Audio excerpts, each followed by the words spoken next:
Baruch atah Yahuwah Eloheinu melech haolam. We give praise and honor to whom honor, praise is due, for the opportunity to come to you this moment and fellowship with you if you're watching for your Shabbat, or if you're watching during the week, just to watch, for we're going to teach the Parashat Vayeshev. This is a great Parashat, and also the half Torah is going to be great too. We might have to do a second part because of the amount of chapters, the amount of the Perak and Pasuk of this passage of Parashat Vayeshev. So, I just wanted to introduce myself. Hello, my name is Eliyahu, and I come to you from Eliyahu channel, which you'll see the information on the screen in a few minutes. But we're guarding the Torah. We're guarding the Torah. We are guarding it and keeping it.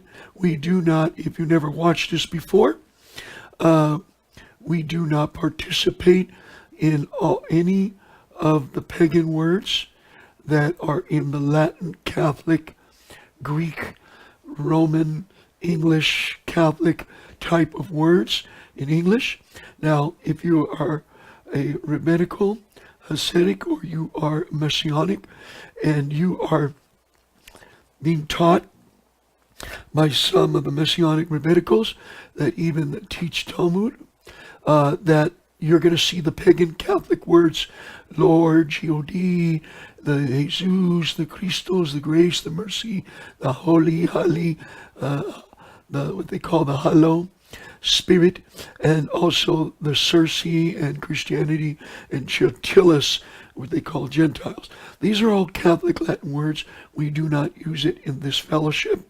Just to give you a heads up and to help you understand that, we're going to bring you out and teach you the correct phonetic sounds of English words or the correct Hebrew words. Better to learn it in Ibrie, which we study the Kitav Paleo-Shemitic Ibrie. We do our best to study and researching. We're still babies in it, learning the phonetic sounds in the Shemitic Paleo-Kitav Ibrie. This is a pamphlet. You can email us at eaglehavenministry@yahoo.com. And email us and give us your full name and address if you want a physical copy of the replacement theology of all the pagan Catholic Latin words and correcting them with being grafted into the house of Israel as a Yehudi words, correct Hebrew words. And if I don't care if you're rabbinical, who you are, I can email it to you, or I can PDF file it to you. Okay, and if you want it mailed to you physically, give me your full name and address. If you want it emailed to you, I can PDF file it to you, and you can download it, print it yourself, or I can send you just a 2-page, just without the colored brochure there, 2-page breakdown with more words that are in it, actually, in the 2-page PDF file. Praise Yahuwah for this. We thank for the opportunity to come with you to share in this Parashat and Vayeshev, and we just thank the Father opportunity to fellowship with you. And let's just go ahead and switch the stations here a little bit. And hello, my name is Eliyahu. Nice to praise Yah. Opportunity to come into your home, watching through a tablet, watching through a big screen on your TV, hooked up to a computer. We're going to be exploring Vero and also exploring going into a TV channel on Roku or through smart TVs, so we can get on more of a broader, eventually broader avenue of people to watch, because we have enough videos, over 300 something videos, enough to start to produce that it could be on every day. Somebody can watch something every day. So I just greet you in the name of all Shem of Yahuwah, and we greet you in the Shem of Yoshua HaMashiach, based on Zechariah chapter 6, 3, 4, 5, and 6, which we we're going to look at a little bit this Yom and have Torah, if we get a chance to it, might be in part 2. So let's go ahead and proceed and dig into the Parashat this Shavua, this week. And you can stop it, come back, because it's the full Parashat. Or if you want to watch it through Shabbat, that's up to you, praise Yah, and entertain yourself with Shabbat. If you have a Shabbat in a different Yom, you can use this for your Yom for Shabbat, depending what calendar you use. We use the HaRuachEliyahu calendar, and we also celebrate with people that don't use the HaRuachEliyahu calendar. We celebrate with all.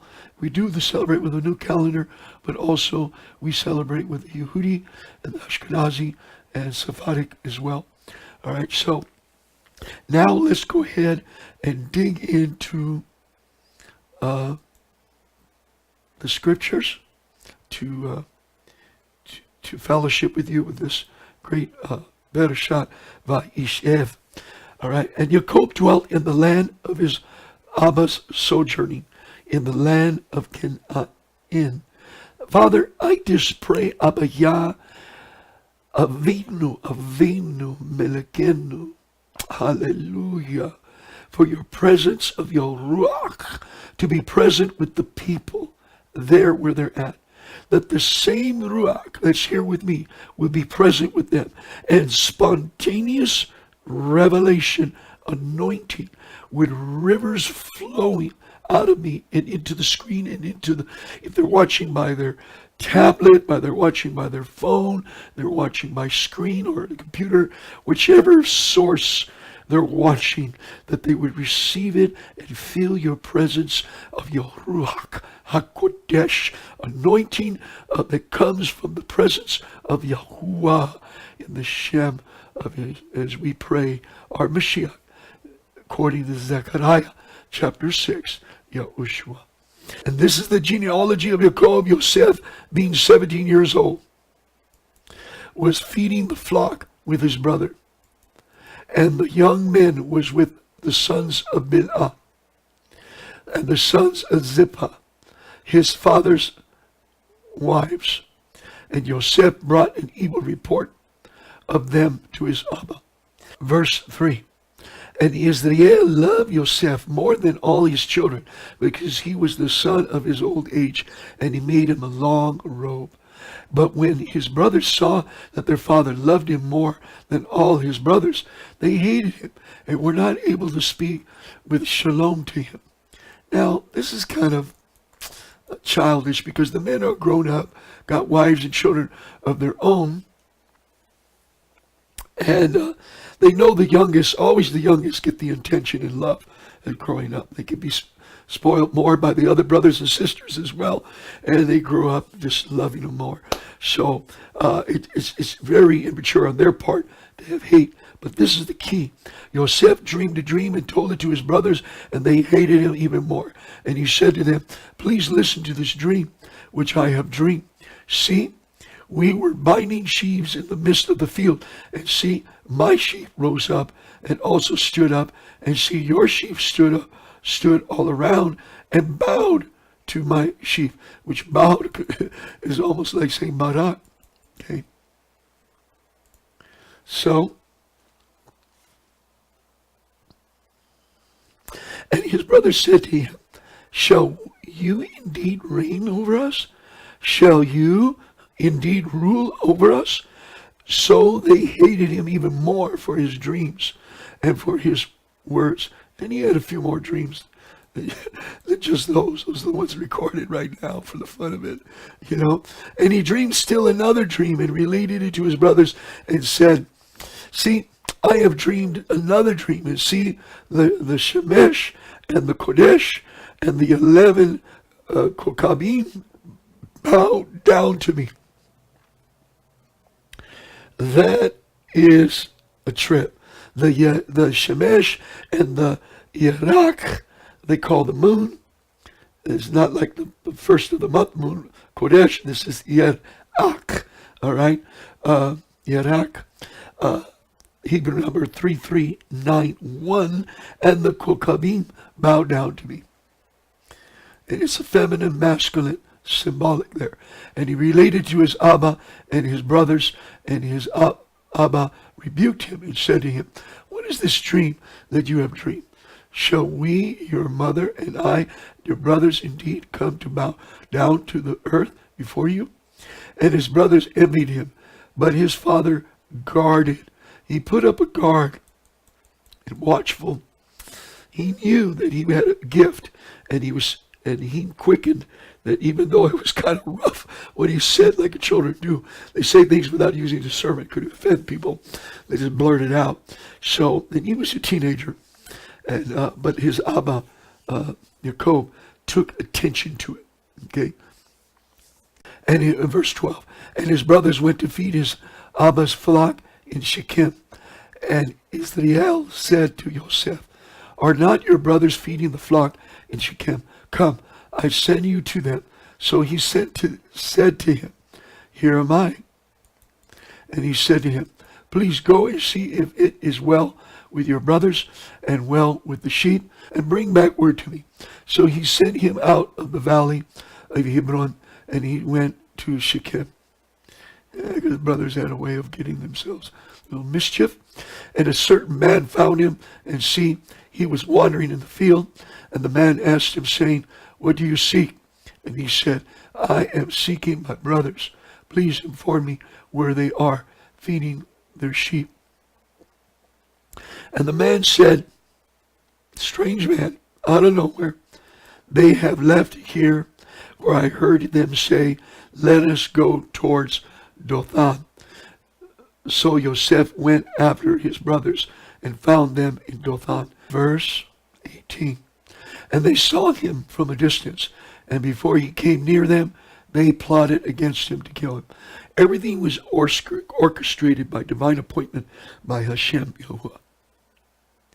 His Ruach, his messengers that was probably a messenger. And he probably wasn't with them. He just heard them because he's watching over all of them. And he's coordinating everything to take place for this bad thing to turn out to be a good thing for him. Okay. And in they plotted when they saw him way ahead of time. This is pretty brutal. These are sons of Israel that knew Torah, knew the Torah and the right rule. And they said to each other, "See, this master of dreams is coming. Now then, come, let us now kill him and throw him into some pit. And shall say, 'Some wild beast has devoured him.' Let us then see what comes of his dreams then." Or dreams.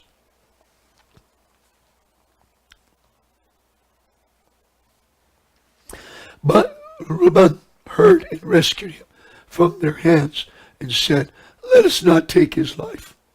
Try to be like a little manfoso mediator to protect them, but at the same time go along with his brothers. And Reuben said to them, "Shed no blood.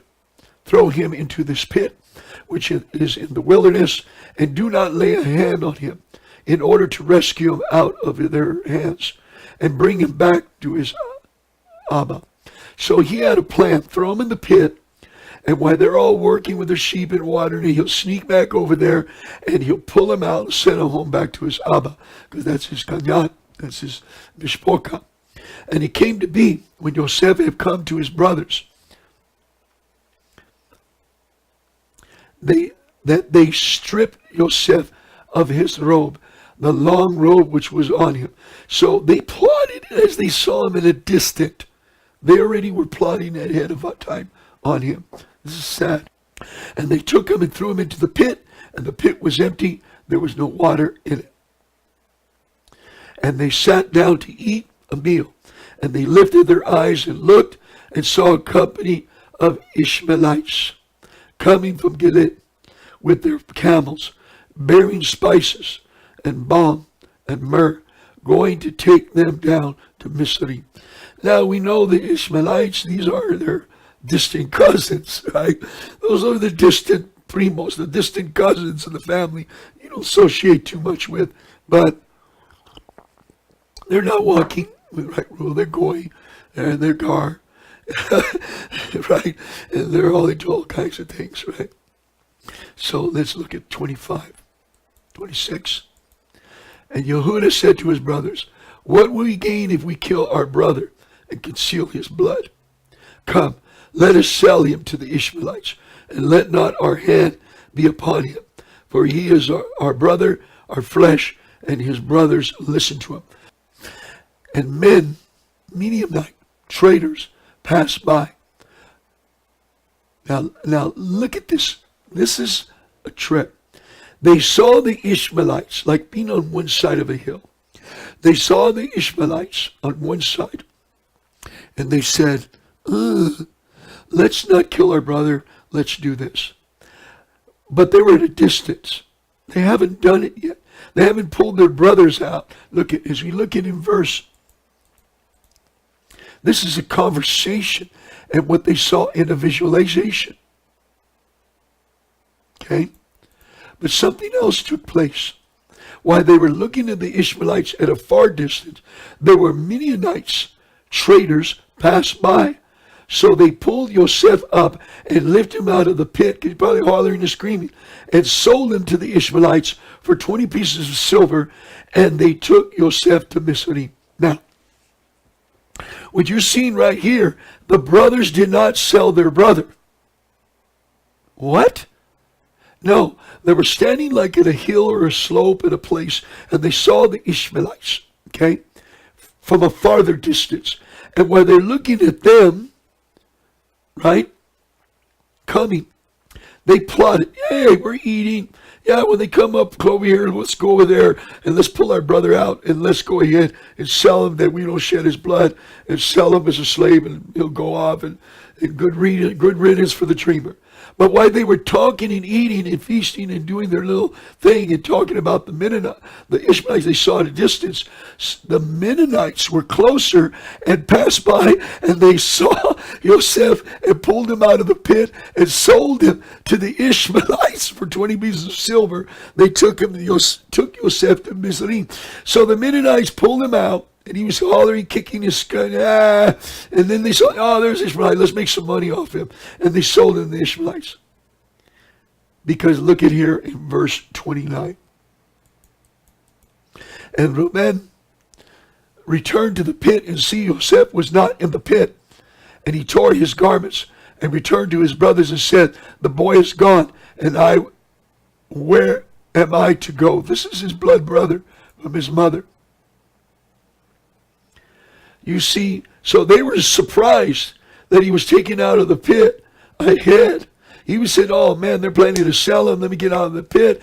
They won't sell him to the Ishmaelites. Let me grab him and tell him run home. But yet what ended up happening was the Mennonites did it ahead of time. What the brothers were planning. They were speaking it into being, and it came to pass. And they didn't get no money, blood money for their brother. Okay? They didn't sell him. All right? But they planned to.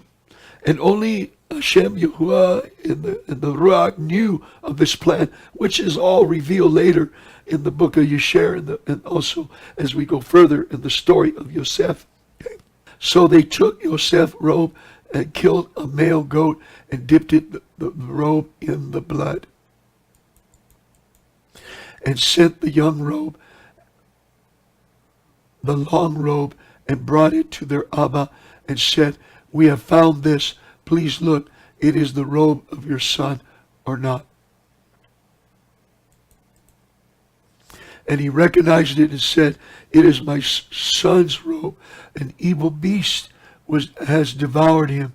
Yosef is torn to pieces. And Jacob tore his garments. And put, it's Israel. I don't know why they keep calling him Jacob when his name is Israel. He had a name change. And put sackcloth on his waist and mourned for his son many days. Many yamim. He should have got into prayer. Say, Abba, is this true? Is you allowed my son to go? And he would have got quickened. No, this is a fib. But Abba hid it from him because it had to happen in order to save Hai. That is the word Yosef said later on when he was under Pharaoh's house. And all his sons And all his daughters rose up to comfort him. And he refused to be comforted. And he said, now let me go down into the grave to my son in mourning, for his Abba wept for him. And now the Mennonites had sold him to Mizraim, to Potiphar, an officer of Pharaoh and captain of the guard. Let's go to chapter 38. And at that time it came to be that Yehudah left his brothers and turned aside to a man in Adumite, whose name was Hirah. And Yehudah saw there a daughter of a certain Canaanite. Yehudah, oh Yehudah, the tribe of Yehudi, the house of Yehudi, Yehudah, saw there a daughter of a certain Canaanite whose name was Shua, and he took her and went into her.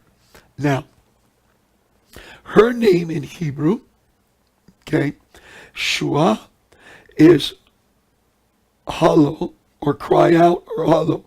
It's Hebrew number 7769. Now let you know something.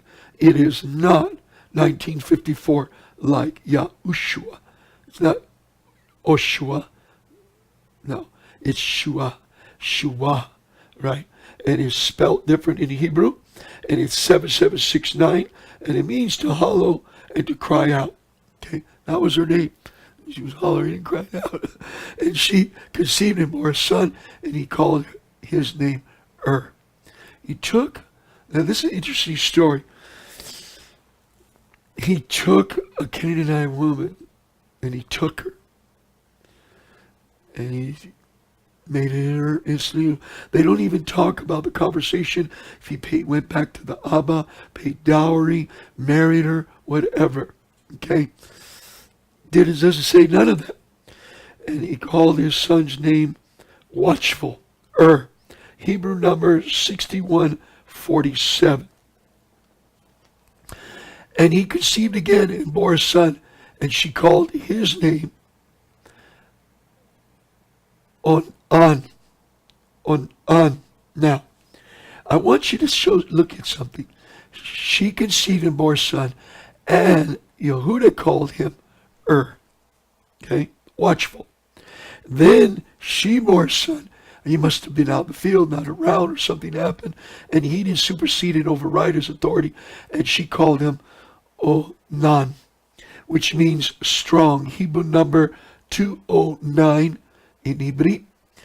Ibrim. It is, and she conceived yet again and bore a son, and called his name Shelah. Shelah, which means Shelah, shortened, like you're shortening something. And that's Hebrew number 7956, Shelah. And he was at Kezib when she bore him. See? So he's explaining that she named him because he wasn't around. All right? The first time and the second time. And he didn't change the name. I guess he agreed it was okay. And Yehudah took a wife for the son that's called Watchful. He's grown up now, 20 years later, whatever. For his firstborn. And her name was Tamar. Tamar.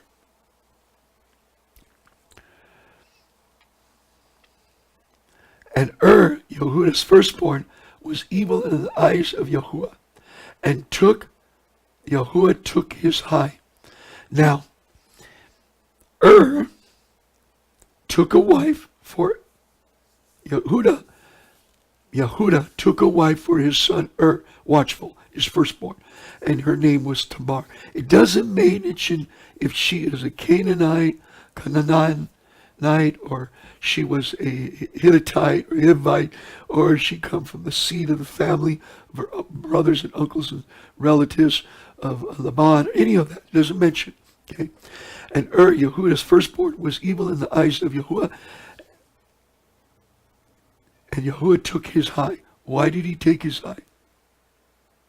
And Yahuwah said to Onan, go into your brother's wife and marry her and raise her up to your brother. And so there was something going on there where he took a wife and he didn't want the wife or like the wife, something happened. And so Abba took his high. And now Anan knew that his offspring would not be his, and it came to be when he went into his brother's wife that he spilled on the ground, lest he should give an offspring to his brother. And what happened to him? But what he did displeased Yahuwah, so he took his high too. So one was evil, he took his high, and the other one spilled his seed in the ground. We don't know if the first one did the same. We don't know, but we could presume there was something wrong he did against Torah, the right rule. And Yehuda said to Tamar, his daughter-in-law, remain a widow in your father's house until my son Shelah is grown, for he said, lest he also die as his brothers did. And Tamar went and dwelt in her father's house. So she went to her Abba's house. It doesn't say what tribe or who she was. Now, if we were to look at, for the fun of it, let's look at her name.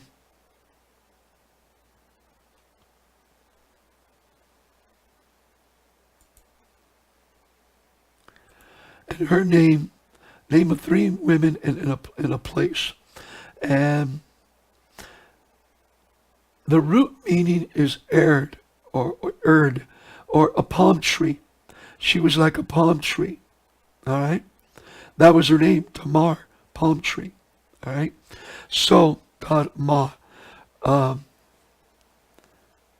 the root word is, her name is 8559, and the root word is 8558, which is a palm tree.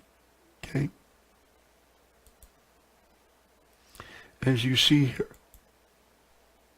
Erect. To be erect, a palm tree. So she might have been real tall and skinny, erected up, tall and skinny.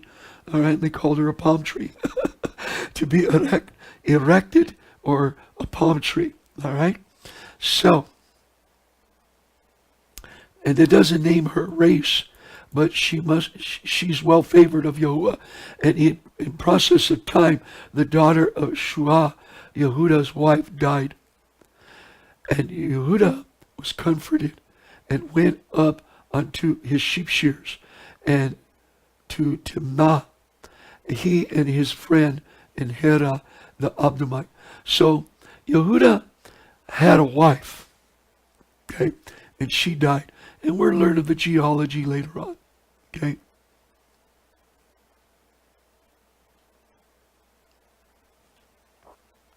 And it was reported to Tamar, saying, see, your father-in-law is going up to Timnah to shear his sheep. She's going by the city of Tamar, the city of the tall palm tree girls, all right? And she took off her widow's garments and covered herself with a veil and wrapped herself and sat at the entrance to En-Aim, which was on the way to Timnah. For she saw that Shelah was grown, and she was not given to him as a wife. So he's probably 18, 19 years old now. Okay. Now, she took off her garments of mourning, or her garments of a widow, and she puts different garments, and I want you to pay attention of the garments she's putting on. And Yehuda saw her and reckoned her for a whore, for she had covered her face. So when a woman wears a burqa in the Islamic belief system, a burqa is different than a head wrap. A beautiful scarf and head wrap that wraps around the neck and the head. You know, the Israel women in Israel today use them as well. Okay, not all of them wrap their neck a certain way. They're a little different design. And the burqa is completely different. It's a different scarf where it even covers their face, and it even shadows the eyes like a net, like you see the ones dressed all in black. It covers their complete face and their eyes. Okay? And he turned aside to her by the way and said, but let me come into you, for he did not know that she was his daughter-in-law. And she said, what do you give me to come into me? And he said, let me send you a young goat from the flock. And she said, do you give me a pledge until you send it? So he didn't bring no money. As you see in verse 15, the whores covered their face and their eyes and everything and wore a knitted, see-through, threaded burqa type. Only the whores did that. Okay? They don't want you to reveal. They're trying to make money on the side who they are. And if they had sex with them, they just lifted up their skirt, had sex, and moved on. They didn't see their body, upper body, or their face. They didn't kiss them or nothing. And he turned aside to her by the way and said, but please let me come into you, for he did not know. I read that already. Verse 17. And he said, let me send you a young goat from the flock. And she said, do you give me a pledge until you send it? Verse 18. And he said, what pledge should I give you? And she said, your seal and your cord and your staff that is in your hand. And he gave them to her. And he went in to her, and she conceived by him. Now, I want you to listen carefully of what this was said here. Okay. And we're going to look at it, verse 18. And by the way, Timnah is a portion assigned. That's the city in Naim, which I'll show later. Let's go to, I'm just looking at my notes as well. Let's go to verse 18. Okay. And the word pledge here in Hebrew would be a pawn, like a pawn shop, a pawn. What is going to hold you to be, you bring me the young goat? And he said, what pledge? That's a pawn. Okay. And she got conceived. So she wanted, let's look at the things she wanted. Okay.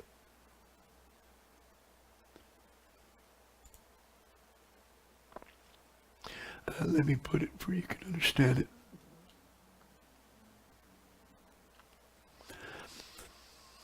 So she asked for a pawn, and he asked for a senate, okay, and which is the Hebrew number 2368, which is kotham, okay, a senate ring, a seal senate ring of being a prince of Israel. All 12 sons had one, okay, especially later on, and he's grown up and he had his senate ring already. Right? Then it was, they say, a bracelet. But in the ISR, it says a cord. That's what quickened me here something. He said, your cord.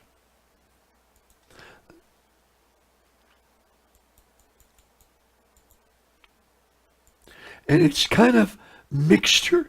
The Hebrew name, the Hebrew word number is 6616, which is Pathiel, okay, which means the root word is twinned, bond. It says a bracelet. It can mean a bracelet that is like a twin bracelet, two of them together, or knitted together, or knitted, the gold or the bronze or the silver is twined together, or it can be a lace, twin lace line of thread. It could be wired as a bracelet around his arm as a ribbon, and it could be a metal one, or it could also be his talit, his zizits. Come on now. Different colors of zizits. It could be his twining thread of Torah on his side, or it could be a bracelet. Either way. But it also says bracelet, lace, line, ribbon, thread, wire. So there's a mixture here of what it could be. Is it an arm bracelet with a senate ring, or is it an arm bracelet with his tribe of Yehudah zizit color? twin brand. Okay, and also his staff. And of course, the staff is normal staff, like a regular shepherd's staff. All right. And she arose and went away, and removed her veil, and put on the garments of her widowhood. Now she already had a black robe garment of widowhood, but when she put the burqa on, that the eyes and the face were covered, and which Islamic women wear, not all, and that is more in the Hebrew, Ibrie understanding back then, was a prostitute clothing. And Yehuda sent the young goat by the hand of his friend, the Adumite, to receive his pledge from the woman's hand, but he did not find her. And he asked the men of that place, saying, where is the cult prostitute who was beside the way of Enaim? And they said, there was no cult prostitute in this place. In the ISR translation, they said cult prostitute. But here it just says Chet Asa, Hebrew number 6948, a female devotee. A devotee of what? That's why they probably put a cult prostitute. Okay? But she's a devotee as a prostitute, female prostitute, harlot. Okay? And they said there was no harlot in that place.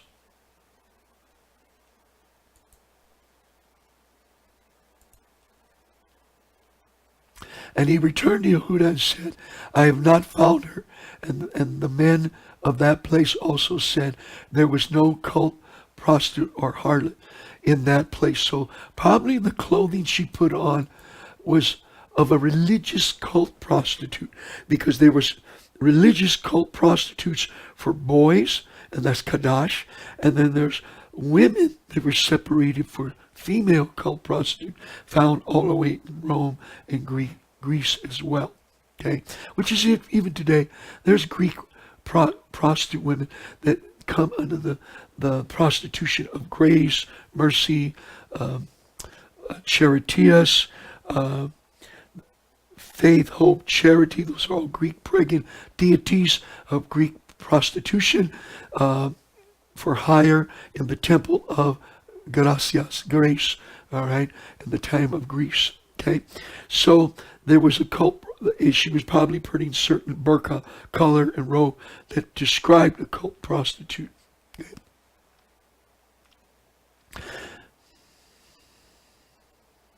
And Yehuda said, let her take them for himself, lest we become despised or disrespected, horribly and embarrassed.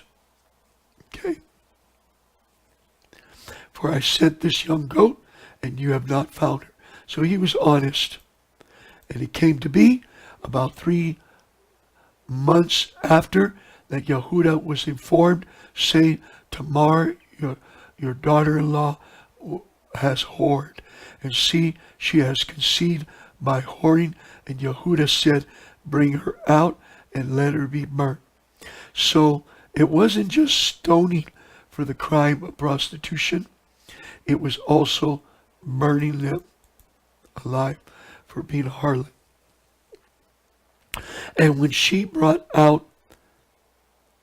was brought out, she sent to her Abba-in-law, saying, by the man to whom these belong, I am pregnant. And she said, please examine whose these are, and the seal, and the cord, and the staff. So it could have been his like Zitz. Okay. Verse 26. And Yehuda examined and said, she has been more Zadik, righteous than I, because I did not give her to Shelah, my son, and he never knew her again. So They did not stone her, they did not burn her, they did not kill her. He was the guilty one. But he committed fornicating.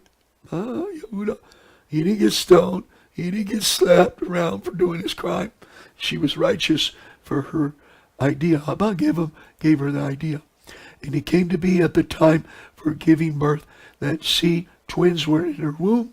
And it came to be when she was giving birth that the one put out his hand, and the midwife took a scarlet thread and bound it on his hand, saying, "This is one come out first." So she put a scarlet red thread around his arm, similar to the scarlet thread that went over Jericho to let down the spies in the land in the future. There's some symbolic meaning here and Nabu'ah meaning here. But also when you go to Israel, a lot of the vagabond Yehudi, they act like they're Rebbes. They walk up to you, want to put a scarlet thread when you're at the wall or coming by the gate from the old court and the Yehudi court, and try to put a scarlet thread around your arm to pray for you, like a distant brother coming into the fold of the family, and they do a prayer for you. But some of it is Kabbalish. Thread abound it on his right hand, saying, "This one comes out first." And it came to be, as he drew back his hand, that his brother came out, and she said, "And did you break through? And this breach be upon you." So his name was called Perez. So his name was Perez, and the other brother was Zerah. Let's go ahead, and of course Perez in verse 29 is breaking forth, Hebrew number 6557. 6557, breaking forth. And Zerah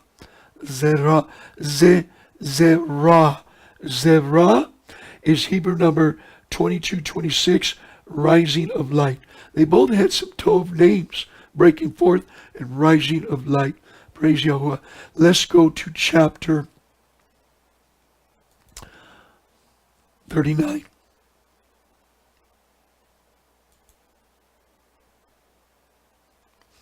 And Yosef had been taken down to Mizraim, and Pontius, an officer of Pharaoh, captain of the guard, a Mizraite, brought him from the Ishmaelites who had taken him down there. Now it confirms he was bought and paid for by the Ishmaelites in this verse. In the end of 37, beginning to 38, they mentioned the Midarites. All right, so it was kind of like, what is going on here? But it explains here, they were the Ishmaelites. In verse 2, and it came to be that Yahuwah was with Yosef, and he became a prosperous man, as was in the house of his master, the Mizraite. And his master saw that Yahuwah was with him, and that Yahuwah made all he did to prosper in his hand. He knew he was Baruch. And Yosef found favor in his eyes and served him, and he appointed him over his house and gave into his hand all that he had. So he gave him all that he had in authority. So he's probably learning the language well, learning the math well, learning everything very well. And it came to be, verse 5, from the time that he appointed him over his house, that all that he had, that you are Baruch, not this word, the Mizraite house of Yosef's sake, for Yosef's sake, for the Barakot of Yahuwah was on all that he had in the house and in the field too. Let's look at it in the book of Orthodox. Verse 5. And it came to pass from the time that he had made him a mefakach, overseer, in his Ma'is house, and over that he had, that Hashem Yahuwah put a berekah on the Ma'is house of the Mizraim on account of Yosef. And the berekat of Yahuwah, Hashem Yahuwah, was upon all that he had in the Bayis and in the Sadeh. And he left all that he had in the yad of Yosef, his hand, and he knew not aught he had, save the lechem, the bread which he did eat. And Yosef was Yafeh To'ar, well built, and Yafi Marek, good looking. So Yosef was not only a good looking young man, but he was well built, well shaped. And it came to pass after these things that said Adoaf cast her eyes, upon Yosef.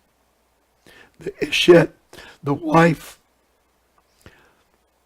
Adonaf, cast her eyes upon Yosef, and she said, lie with me.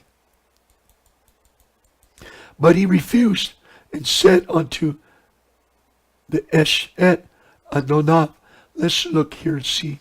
But he refused and said to his master's wife, look, my master does not know what is with me in the house, and he has given me into my hand all that he has.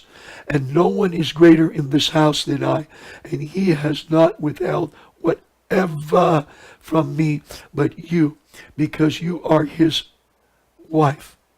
And how shall I do this great evil and sin against my Aloha? So he's ministering to her also. He's a Kodesh man. And it came to be, as she spoke to Yosef day by day, Yami, all of day, Yom long, that he did not listen to her, but to lie with her, to be with her. And it came to be on a certain Yom, when Yosef went in to the house to do his work, and none of the men of the house was inside, that she caught him by his garment, saying, lie with me. But he left his garment in her hand and fled and ran outside.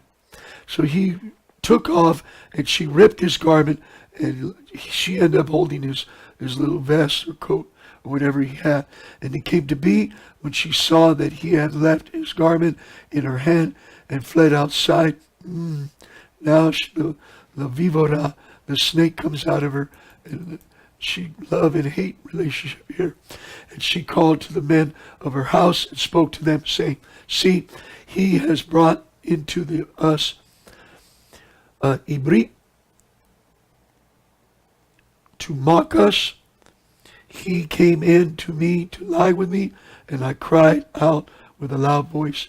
And it came to be, when he had heard that I lifted up my voice and cried out, that he left his garment with me and fled and went aside. He did not give in to the temptation at all. Of course, in the book of Yasher, the book of the upright, she just had a baby.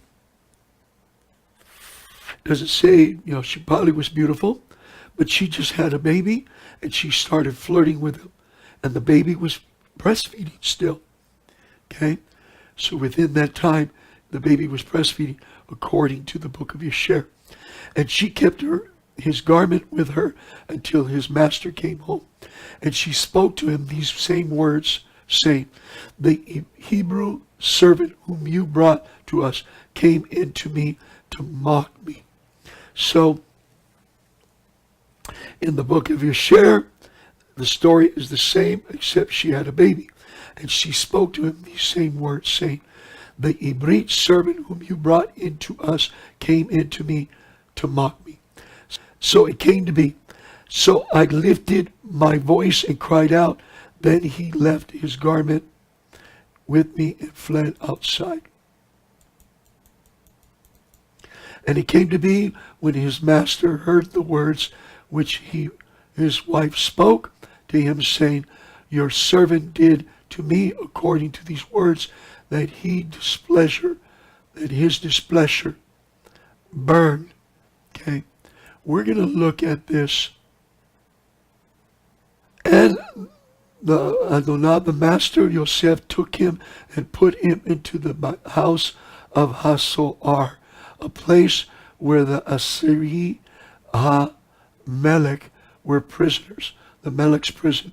And he was there in the house of Hasoar, the prison house.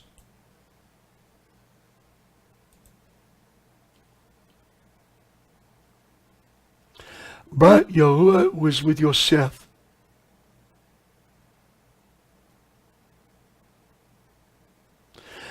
But YHUH was with Yosef and extended kindness to him, and he gave him favor in the eyes of the prison guard, warden. So, wherever he went, he prospered. That's when you know you have the berakat of YHUH. And the prison warden gave into the hand of Yosef all the prisoners who were in the prison, and whatever was done, there was his doing. So he became associate helper, in-house helper, political criminal, who were in the prison, and whatever was done, there was his doing. Verse 23, the prison warden did not look into any point that was under Yosef's hand, because YHUH was with him, and whatever he did, YHUH made it to prosper. Oh, awesome. Let's look at that for a minute. And this prosper is not concerning any of the barak, berakah, berakot. This is salach. Okay? Very profitable. Meet everything. Effect. Made it, send it, prosper. Everything. Okay? Let's see what they say in the ISR. They say the same word. All right. Hallelujah. Let's go to chapter 40 quickly. And it came to pass after these things that the Mashka, cupbearer, Melech Misharim, and his Opheh, baker, had offended him, Melech Misharim, the master sovereign Pharaoh of Misharim. And Pharaoh was in wrath against two of his Sarizim, against the Mashkim, against the Sahafoim.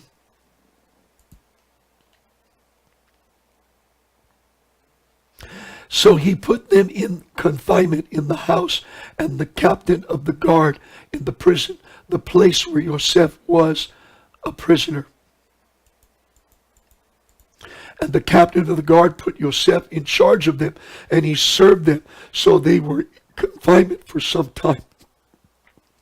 And because they were royalty, they were political criminals. They're under impending investigation of an attempted assassination on the Melech Pharaoh. Okay? So now, they were put in a federal political prisoner, and they were in like minimum security pending investigation.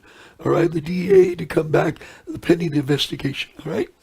And the captain of the guard put Yosef in charge of them. So he was taking care of them. They weren't in maximum security. He was watching over them. Then the cupbearer and the baker of the sovereign of Misraim, who were confined in the prison, dreamed a dream, both of them.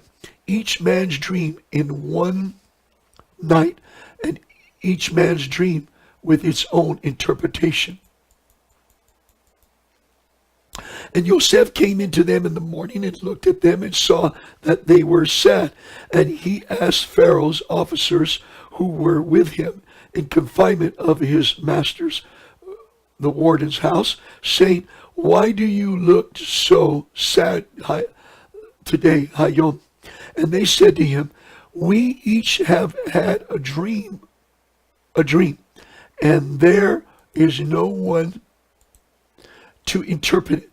Because, they usually, if they were out, they would go to the magicians, interpreters of dream, palm readers, and soothsayers. And Yosef said to them, do not interpretations belong to Aloha? Relate them to me, please. So the chief cupbearer related his dream to Yosef and said to him, See, in my dream, a vine was before me.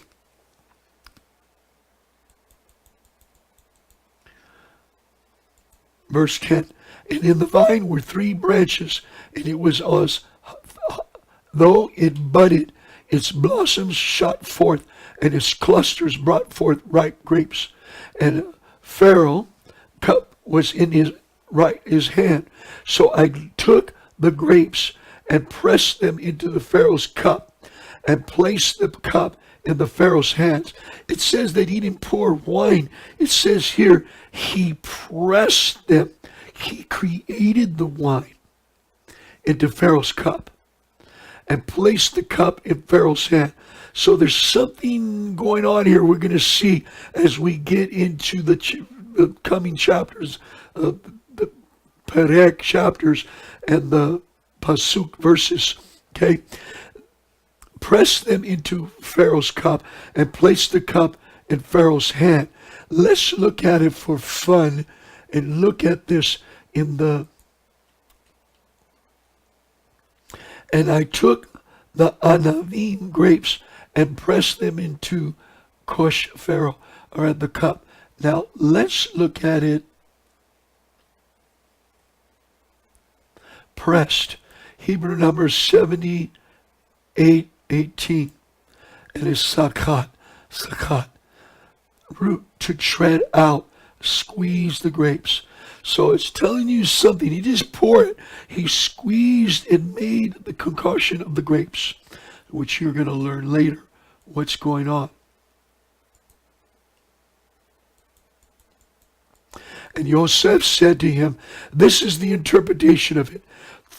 The 3 yamim branches, the 3 branches are 3 yamim. Yet, within 3 yamim, Pharaoh is going to lift up your head and restore you to your place, and you shall put Pharaoh's cup in his hand according to the former ruling when you were his cupbearer. So this guy was innocent. You notice it said that the investigation is finding out even who made the cup of the grapes of the wine, and he is found innocent in the pending investigation. But remember me when it is well with you, and please show kindness to me, and mention me to Pharaoh, and get me out of this house. For truly I was stolen away from the land of the Ibrie, and also I have done nothing that they should put me into this dungeon.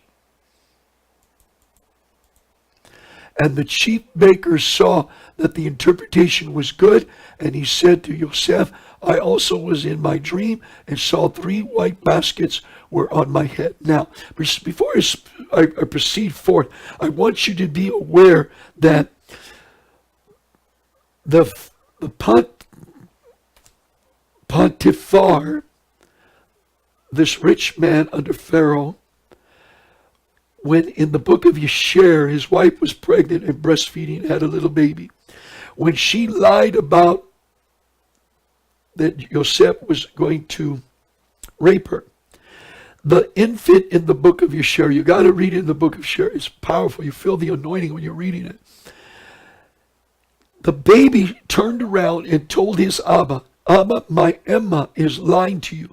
She coveted with lust the Ibrie, and he ran for her, and she tore his garment, and he did not do nothing with her. So, because you see, let me explain to you. In the book of Bereshit, it doesn't say this, but he was put in prison without trial in a court. You got that?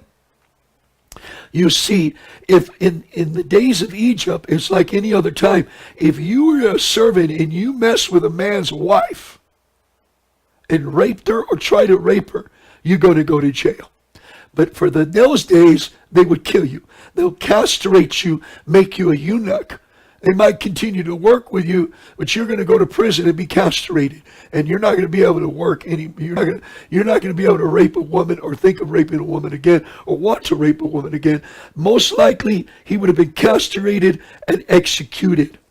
All right, he would get a double whammer of the Egyptian Pharaoh law. But for some reason, you can't see it in Bereshit, but in the book of Yisher, when the child turned and looked and audibly spoke to his Abba of what his Emma had done, the man was so scared. Is this my son speaking? And he confirmed twice. The baby spoke again in front of his Abba and his Emma, and the servants and everybody was scared. They were so scared. He shook his head. He didn't know what to do. So he displaced him under investigation pending in the Pharaoh's prison house. He wasn't put in massive security with a bunch of bad people. So he hung out with the warden as a servant, and pending the investigation, because the pontiffar was so tripping what happened, and you can't see it in Bereshit. You got to read in the book of Yisher what took place, because in natural thinking, all knowledge thinking, he would have been castrated and executed.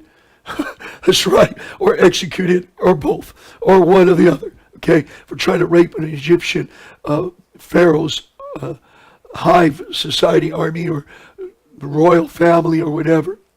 Okay. And the chief baker saw that the interpretation was tov, and he said to Yosef, I also was in my dream and saw 3 white baskets were on my head, and in the uppermost basket all kinds of baked goods for Pharaoh, and the birds ate them out of the basket on my head. What? The birds came and ate them.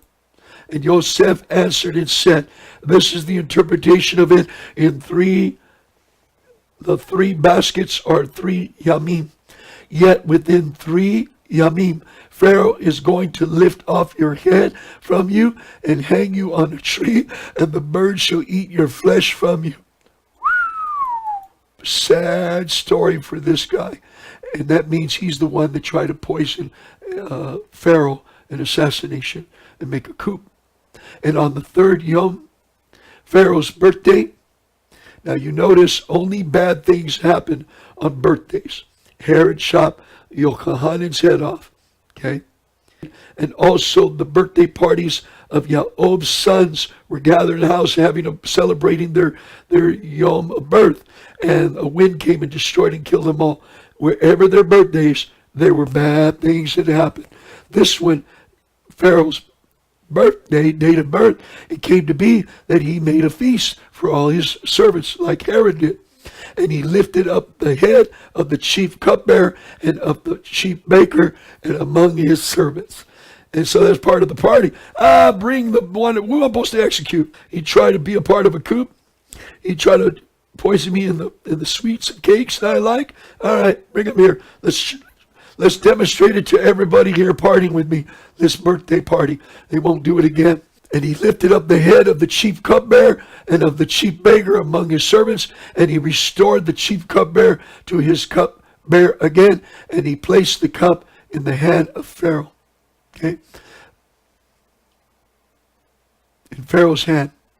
And he hanged the chief baker as Yosef had interpreted to them, and the chief cupbearer did not remember Yosef, but forgot. So he hung him. So it says here he's going to lift his head off his shoulder. So he's going to hang him on his head.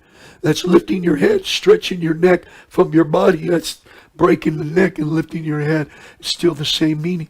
Wow, wow, wow, wow. Great Parasha Vayeshev. Praise Yahuwah. Hallelujah. We thank Abba Yah for this opportunity to share this with you. Wasn't this awesome? Hallelujah. This story is so excited, and the breakdown of certain things that took place matching with the book of Yisher. You got to go back and read it. It was a great story. And of course, the Haftorah, I'm going to share it and read Amos and Zechariah, all right, which is great Haftorah of Amos, chapter 2, verse 2 to chapter 3, verse 8. And Zacharias, because of Hanunok, among the Ashkenazis of the feasting of this time of Hanuk. I already did the Hanukkah of the book of Hanuk calendar, but now I'm going to celebrate it again. Double dose. All right, double up. All right, so praise Yahuwah. Now remember, at Eagle Saving Ministry at yahoo.com.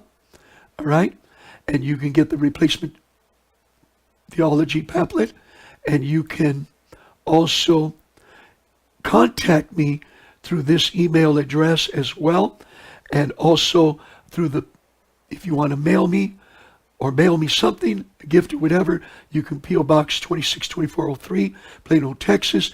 But also, you can also go to Eagle Saving Ministry at yahoo.com and go to our website, and you can download the PDF files as well.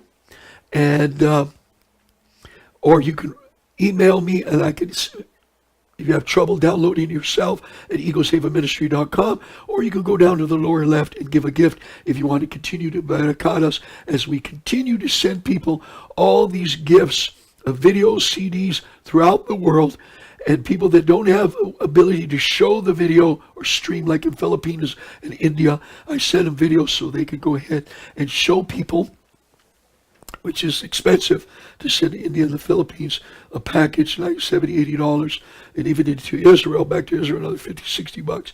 Okay, so, but anyways, so thank you for tuning in. We appreciate you very much. Don't forget to subscribe to my website, as well as each teaching. Subscribe, link it to others, spread it abroad to others in your Google Plus account. Spread the word, spread it out to others, and share this better shot of Vayeshev. We thank you for tuning in to HaRuachEliyahu on YouTube, EliyahuChannel.com, as well as Eagle Saving Ministry, EagleSavingMinistry.com. Thank you for tuning in, and we appreciate you very much. You have a great Simcha. You have a great Shanak. Hallelujah. You have a great Shanak of Shalom, and you have a great time in this Shabbat. And Hag Sameach for Hanukkah, if you're celebrating it in the Shem of Yahuwah. Amin and Amin. Amin and Amin.